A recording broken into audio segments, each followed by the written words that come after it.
Good morning, everyone. The much anticipated notification, the vacancy for engineers in railway, RRB JE का notification CEN 3/2024 यहाँ पे दिख रहा है, जिसमें चलिए हम एक बार इसको गो थ्रू करते हैं। इसमें आपका नोटिफिकेशन का ये जो विंडो है कब से ओपन हो रहा है, कब तक ओपन रहने वाला है, एप्लीकेशन प्रोसेस क्या क्या होगा, स्टेजेस ऑफ एग्जामिनेशन क्या क्या होंगे, किन किन चीज़ों का आपको ध्यान रखना है during your application and preparation strategy क्या रहेगी आपकी, सिलेबस क्या रहेगा, इन सभी चीज़ों को एक बार देखते हैं, एक बार गो थ्रू करते हैं इस नोटिफिकेशन को। Okay, first of all the date of application, opening date of application will be 30th of July, 30 जुलाई से स्टार्ट हो रहा है, जो कि 29th of August तक रहने वाला है। Okay, second thing is the medical standards. The medical standards for the particular post will be at annexure A. Annexure A पे आपको पोस्ट वाइज मेडिकल स्टैंडर्ड्स क्या रहेंगे वो आपको मिल जाएगा। टोटल वैकेंसीज कितनी है इस बार? वैकेंसी है इस बार 7,951। ओके, लास्ट ईयर से कंपेरेटिवली वैकेंसी कम है, फिर भी after 5 years engineers are getting employed to the railways in bulk amount of numbers and vacancy position. The details of vacancy in particular RRB you will find at Annexure B. Here you can see that there have been a relaxation of 3 years in age just because of the COVID-19 pandemic.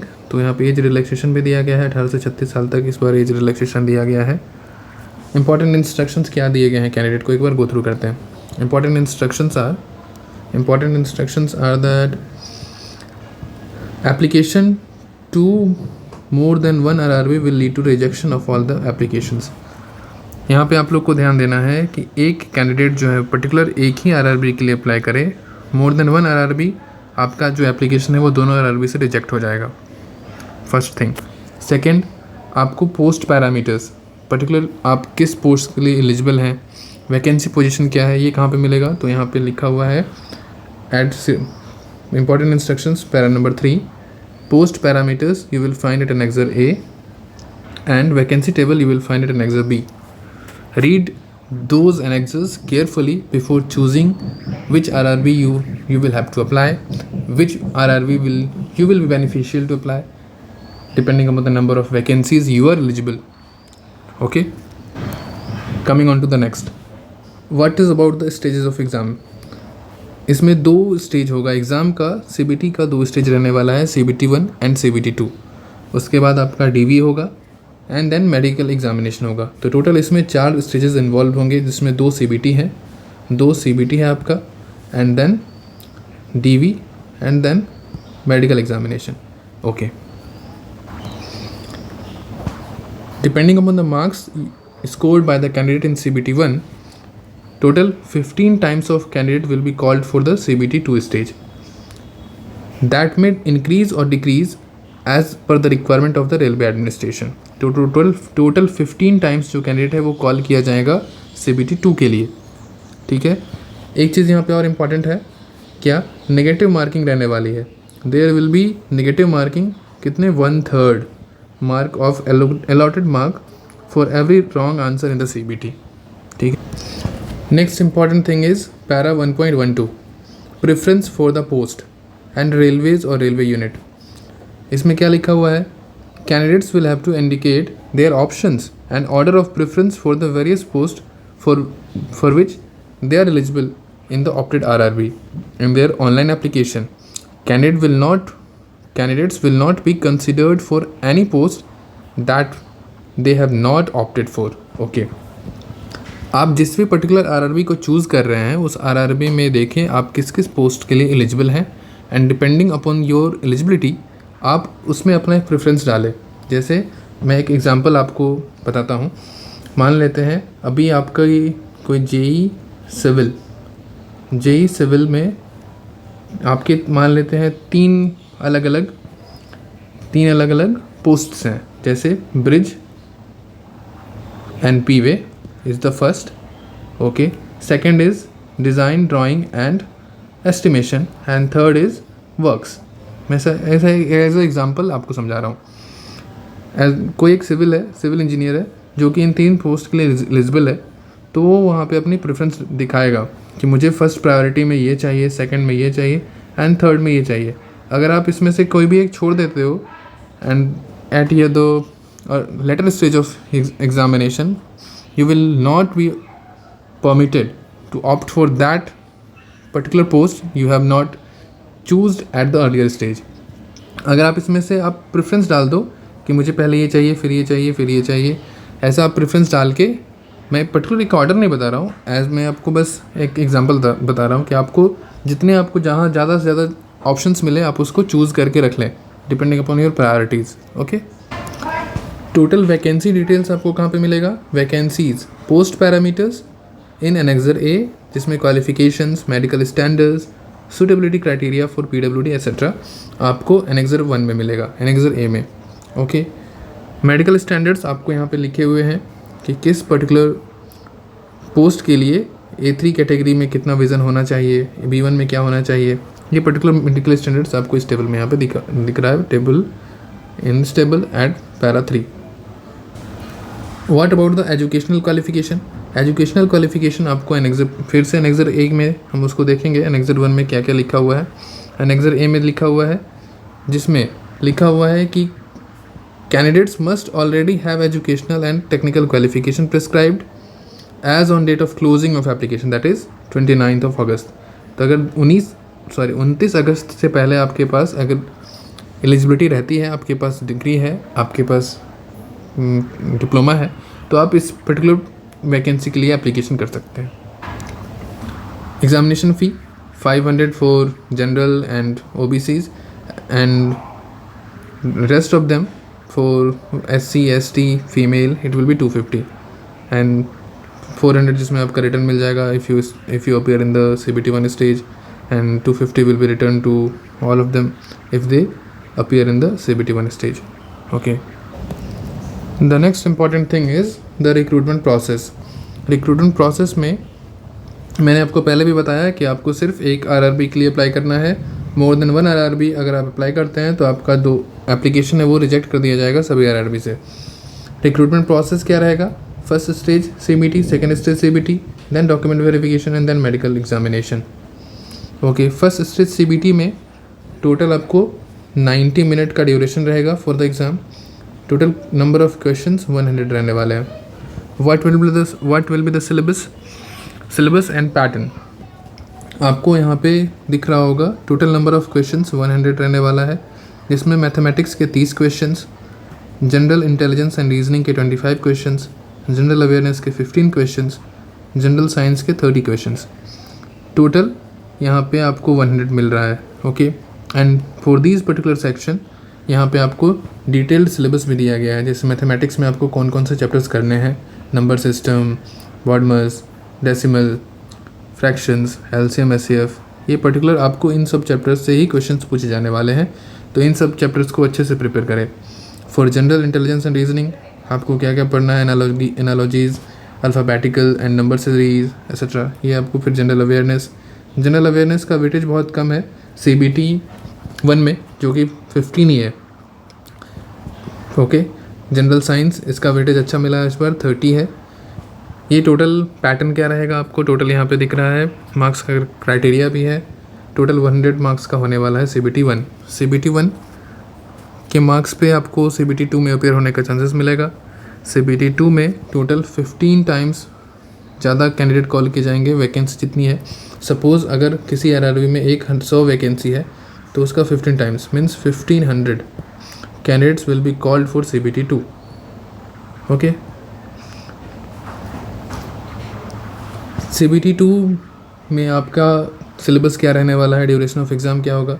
तो duration of exam is 120 minutes, that is 2 hours, and number of questions asked will be 150 marks का भी रहेगा और 150 questions भी रहेंगे, जिसमें इसका detailed syllabus आपको यहाँ पे मिलेगा, जिसमें जनरल अवेयरनेस का वेटेज रहेगा 15, physics and chemistry 15, basics of computer and application 10, basics of environment and pollution control 10, technical abilities 100।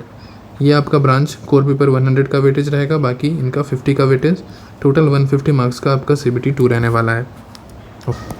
One more important thing, virtual calculator will be made available on the computer monitor during the CBT2 stage. Okay. Important thing is 14. Shortlisting of candidate for second stage, DV and empanelment. Shortlisting of the candidates for DB shall be based on the normalized marks obtained by them in the CBT2 stage. अगर आप जो CBT2 stage में score करोगे marks, उसके base पे आपको DB के लिए शॉर्टलिस्ट किया जाएगा. And that means CBT1 will be of just qualifying nature. You will have to qualify CBT1 to appear in CBT2, and based on the marks scored in CBT2, you will be empaneled for the document verification process and medical examination. And how much amount of candidate will be shortlisted for document verification? The number of candidates shortlisted will be equal to the number of vacancies. तो जितनी particular vacancy है RRB में, उतने ही candidate call किए जाएंगे for document verification. Okay. Para 19 में आपको verification of original documents and formats of certificates के बारे में लिखा गया है. इसको अभी आपको ज़रूरत नहीं होगा, लेकिन at the later stage of this examination process, जब भी आप किसका सिलेक्शन अगर होता है, at that time you will have to produce these documents for verification. For CBT2 stage, the core syllabus for engineers, that was the 100 questions that was to be asked.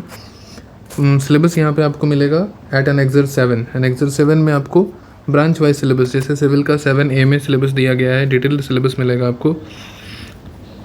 उसी तरह Annexure B में 7B में electrical and allied engineering groups का syllabus मिलेगा. 7D में mechanical का syllabus है. Now coming to the most important parameters, the Annexure A. इसमें आपको एजुकेशनल क्वालिफिकेशन क्या चाहिए उसके बारे में लिखा हुआ है, मेडिकल स्टैंडर्ड्स क्या चाहिए उसके बारे में लिखा हुआ है. For example, if anyone is applying for junior engineer civil P way and bridge, इसमें ये डिपार्टमेंट रेलवे का इंजीनियरिंग डिपार्टमेंट रहेगा. इंजीनियरिंग डिपार्टमेंट में आपका सब डिपार्टमेंट रहेगा P way and bridge. Medical standard क्या चाहिए, तो A3. इसमें आपकी एजुकेशनल क्वालिफिकेशन क्या रहेगी, तो 3 years of diploma in civil engineering और BSc in civil engineering of 3 years duration, और combination of any of the sub stream of basic streams of civil engineering from recognised university और institute. ठीक है. तो particular आप इस annexure में post wise qualification देख सकते हैं, किस किस रेलवे के मैकेनिकल डिपार्टमेंट, इलेक्ट्रिकल डिपार्टमेंट में कौन सा पोस्ट है, उसका मेडिकल स्टैंडर्ड क्या है और उसका एजुकेशनल क्वालिफिकेशन क्या है. यहाँ पे आपको कहीं कहीं पे 3 years डिप्लोमा ही दिख रहा है, तो मैं एक बार क्लैरिफाई कर देता हूँ. इस एनेक्सर के नीचे में आपको एक बार यहाँ देखने को मिलेगा, higher qualifications such as BE BTech are also acceptable in lieu of 3 years diploma. तो जो इंजीनियरिंग ग्रेजुएट्स हैं वो भी इस पोस्ट के लिए एलिजिबल हैं, वो भी अप्लाई कर सकते हैं. वन इम्पॉर्टेंट थिंग जो कि इस बार CN 2023-24 में देखने को मिल रहा है, जो कि लास्ट ईयर CN 2018 उससे अलग है थोड़ा कंपेरेटिवली. इस बार क्या किया इन्होंने, बहुत सारे जो सब डिपार्टमेंट्स हैं उसको मर्ज कर दिया है. फॉर एग्ज़ाम्पल, जो लास्ट ईयर वैकेंसीज आई थी 2018 में, उसमें ये ब्रिज, पीवे और ब्रिज, ये जो कैडर था इसके लिए अलग से वैकेंसीज थी. पीवे एंड ब्रिज दोनों अलग अलग था. इंजीनियरिंग डिपार्टमेंट का ब्रिज कैडर और ये पीवे कैडर सब डिपार्टमेंट जो था, दोनों अलग अलग था. इस बार इन्होंने दोनों को क्लब कर दिया है और एक नया पोस्ट मर्ज करके बनाया है, junior engineer civil P way and bridge.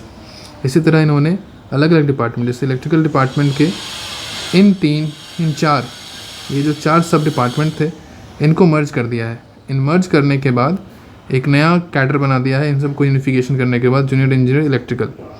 ठीक है. Coming to the vacancy table. Vacancy table में एनेक्सर B में आपको मिलेगा. जैसे मैं इस पर्टिकुलर RRB अहमदाबाद की वैकेंसी टेबल को देखता हूँ. RRB अहमदाबाद में जैसे फर्स्ट यहाँ पे क्या है, junior engineer electrical general services. ये रेलवे के इलेक्ट्रिकल डिपार्टमेंट की वैकेंसी है. सब डिपार्टमेंट क्या है, general services. Railway, western railway की वैकेंसी है. इसमें टोटल वैकेंसी मैं देखता हूँ तो 15 है.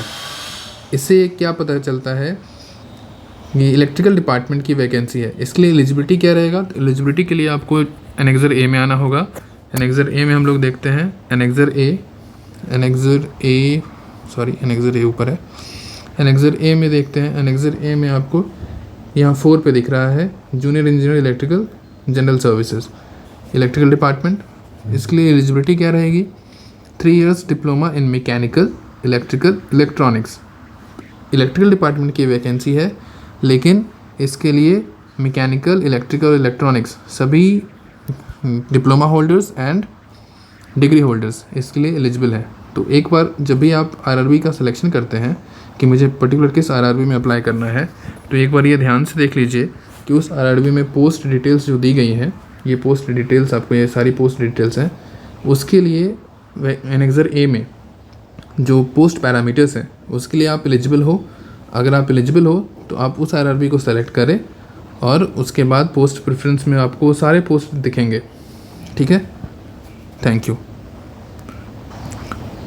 वन मोर थिंग, अगर आपको किसी चीज़ के बारे में, रेलवेज़ के किसी चीज़ के बारे में, वैकेंसी पोजीशन, पोस्ट प्रेफरेंस, किसी भी पर्टिकुलर पोस्ट का रोल क्या होता है, जैसे अभी आपको आइडिया नहीं लग रहा होगा पोस्ट प्रेफरेंस में इनको डिज़ाइन वाले को क्या करना पड़ता है, या फिर ब्रिज का क्या काम है, इलेक्ट्रिकल में EMU का क्या काम है, TRS का क्या काम है, अगर पोस्ट प्रेफरेंस आपको चाहिए होगा तो आप बताइए। मैं आपको एक दूसरे वीडियो में, उसके डिटेल्ड वीडियो में आपको वो बताता हूँ, उनका जॉब रोल क्या रहता है, वर्किंग आवर्स क्या होते हैं, उसके बारे में मैं एक दूसरे वीडियो में आपको बताता हूँ। अगर आपको एग्ज़ाम के बारे में जानना है, एग्ज़ाम प्रोसेस कैसा होता है, कैसे क्वेश्चंस पूछे जाते हैं, इसके बारे में जानना है तो आप प्लीज़ कमेंट करें, मैं उसके बारे में एक दूसरा डिटेल्ड वीडियो बनाता हूँ। Thank you.